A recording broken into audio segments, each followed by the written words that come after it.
welcome back to another episode of Light Beer, Dark Money. I'm Sean Noble. And I'm Chris Clements. And we have had the debate. We certainly did. Did you tune in for the whole thing? I did. Or did you? No, I watched the whole thing. I watched the first part and then I listened to the rest. From I my was face, I got whipped. Yeah, I not fell from in the my debate. I fell in my garden. You fell on a pumpkin. Fell on a pumpkin. Yeah, pumpkin plant. you were in the pumpkin patch. You were playing Charlie Brown. Yeah, right. You were Linus. I had my hands full and I tripped. And, you were waiting for the great pumpkin already. Whew. Anyway. Well, is the great pumpkin going to show up for Donald Trump after that performance? I don't know. That's the big question. That's a good question. That's a great question. Boy, that was a good segue. You like Mr. that? Clements? You know? Segue. Because in our mind and in the political's mind, gosh, Donald Trump did not do well. No. But in the public's mind, that might not be the case. Well, and definitely in the swing voters, the undecideds. I mean, that's what's fascinating about this. Really crazy. And yet again, Donald Trump turns politics up on its head. Yeah. Because he didn't do very well. He took every bait that she threw out there. She overperformed. Now, I think that, and this is in part the problem with Republicans, is that they continue to set the bar so low. Yeah. She can't even talk herself out of a what? Well, I mean, she's a smart person who does know how to actually communicate when she's focused and practiced, right? She did. She went off the campaign trail for 5 days. All she did was sit in a room. They built the structure of the debate. They built the podiums. And somebody played, Donald Trump. I don't know, it was David Plouffe or somebody else, but she prepared and had canned answers for pretty much everything. And she did. And she delivered them. And she remembered her lines. She delivered her lines. She had acting coaches helping her as well, apparently. There's even been a speculation that she had an earpiece where she was being delivered the lines. Yeah. I don't think that's true. I don't either. However, she got a lot of help. Yeah, she got a lot of help. During the debate. And that's fine. A tremendous amount of help. They 3-1. That actually is when I began to tune out. Right when the moderator, what was the female moderator's name? Lindsay Davis. I always wanted to call her Kristen Davis. Lindsay Davis, right when she weighed in on the abortion issue, which she was completely and totally wrong on. Right. That's when I knew, this is the jig is up. States that allow, it's like no. She stated that there are no states that allow late-term abortions or allow you to allow the baby to die outside the womb. That is not true. Yeah, it's not true in Minnesota. It's not true in California, and it's not true in Colorado. It's not true in New Mexico. It's not true in go down the line. It's not true in D.C. And it was unbelievable. Yeah. And once she said that, once she injected herself into the debate, I said, this is going to go off the rails. Well, because it's going to get him upset, and he's not going to know how to deal with it. And sure enough, he didn't. And they're not going to fact check her on anything. And sure enough, they didn't. Yeah, they fact checked him, and 7 the problem times. was that when you fact check and you're wrong, yes, you don't have the facts. It's just not a good look. So. This was probably one of the worst moderated debates that I've ever seen from that standpoint. And I can't remember who it was, had a pretty good line. They're like, we're not going to remember, it was Hugh Hewitt. We're not going to remember anything about the debate substantively. We're going to remember how bad the moderators were, just like we remember Candy Crowley, fact-checking Mitt Romney in the middle of that debate. Which begs the question, which I asked during our last podcast, and that is, did Kamala Harris have the questions? Was she prepared in that regard? Because Donna Brazile works for ABC, and apparently Harris's best friend is head of the editorial division of ABC News. But guess what?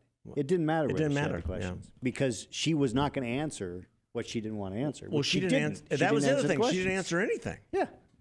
She pivoted to her talking to independent points. voters. Reuters had an interesting snap poll after the debate. There's a lot of people who feel that Donald Trump won.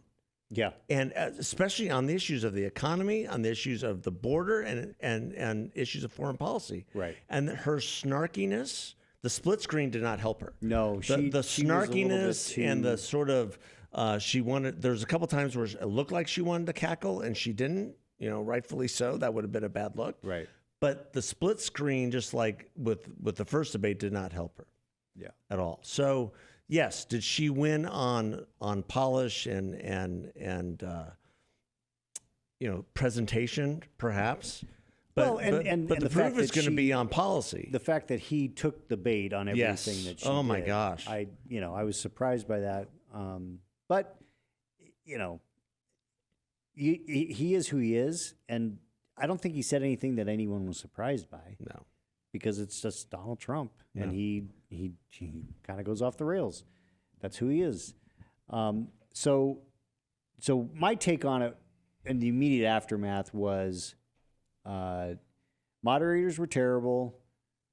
We didn't really learn much, and I don't think it's going to have any impact on the actual outcome of the race. No, I think you're right. So I think the polling is probably going to be about where it was. I don't think she's going to get a bump. But in the Reuters polling, he went from he grew 5 or 6 points on the economy alone. Well, with the undecided. With the undecided, yeah. Which is what you need to look at, because I think what we're going to be seeing is, and what a lot of commentators are commentating on, is that 96% of the electorate is already decided.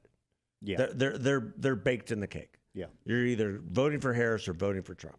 Nothing that happens is going to dissuade you from that. This is going to be that 4%. Again, those people who tune in those last 2 weeks of the election. But what's even crazier, it's not 4% of the nation, 4% of the voters. It's 4% of the voters in 6 states. Yeah. Yeah, that's why the margins are so thin.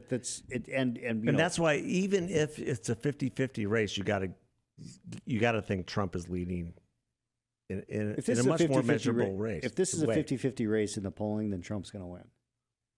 But, and I will say this, I said this. Although we've predicted before, right? But this is his to lose, and he seems to be doing a lot of things that would make him lose.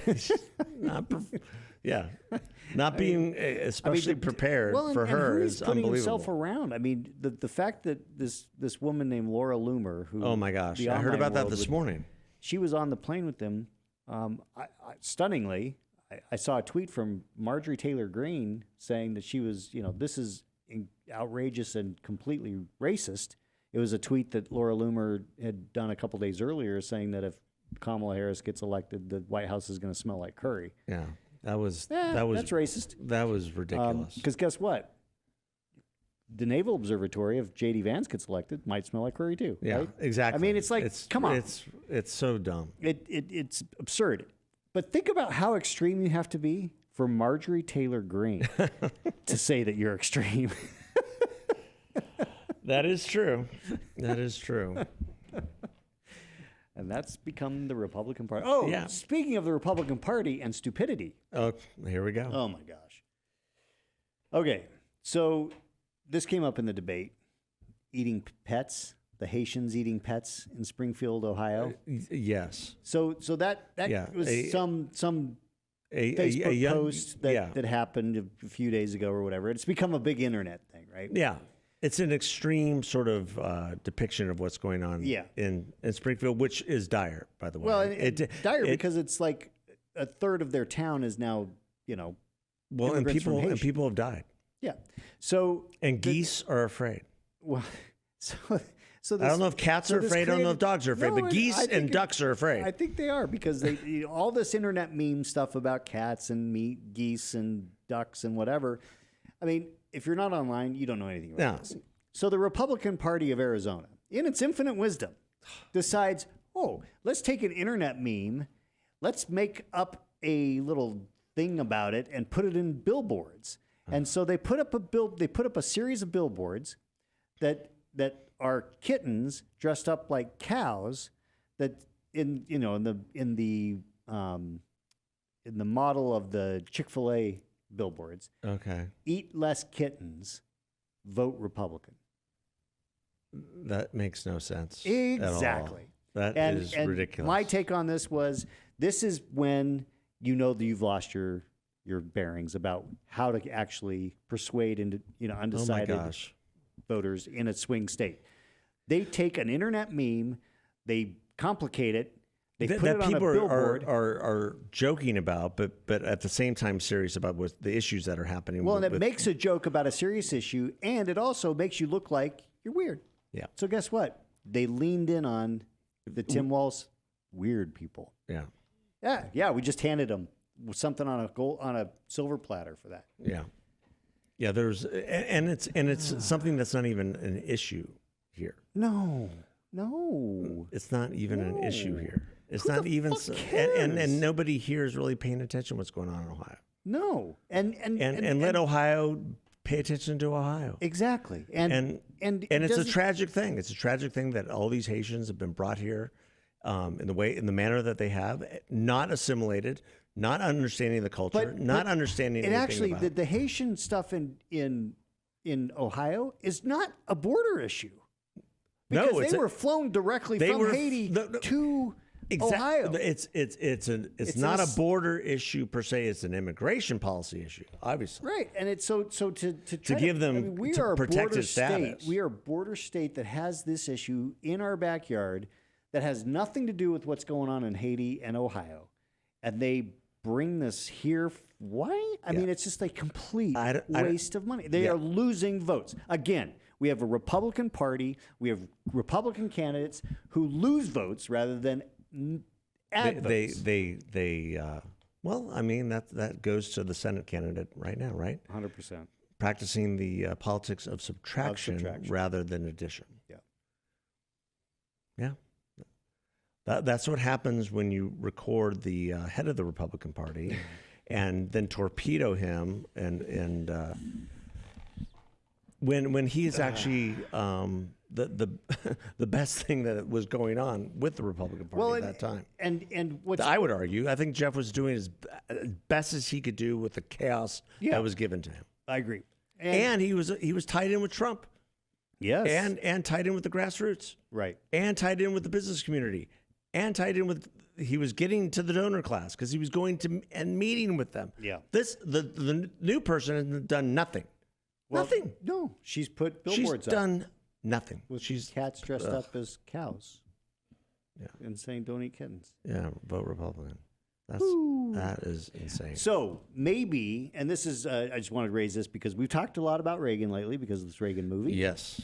And I wrote an op-ed. It just came up today on Fox News, foxnews.com.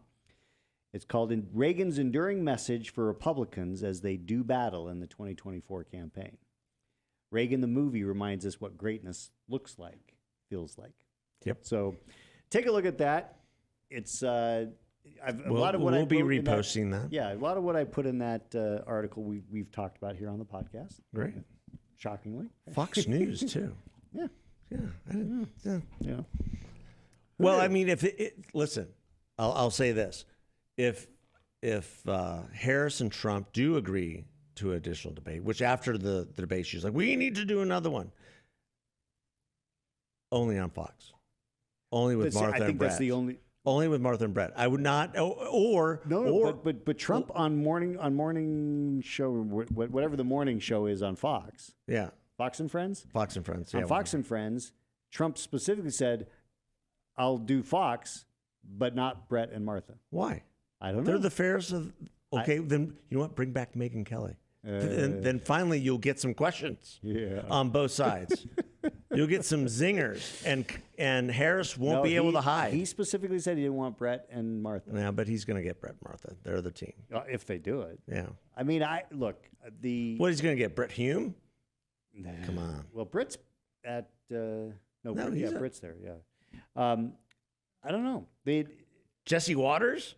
He wants Jesse. He did say he wanted Jesse. Well, give Jesse a chance, he said.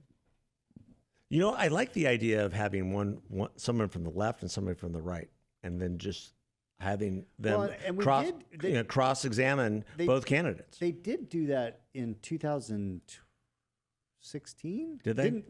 Hugh Hewitt was on one of the panels. I think, you know what it was? It was Hugh Hewitt, it was Megyn Kelly, and somebody else. And so you had different philosophies. Some big one of the big threes, Yeah, right? you had different philosophies and questioning the candidates from those philosophies, and that would make a lot of sense. She'll never do it. That's the thing. She'll never do it. I don't know.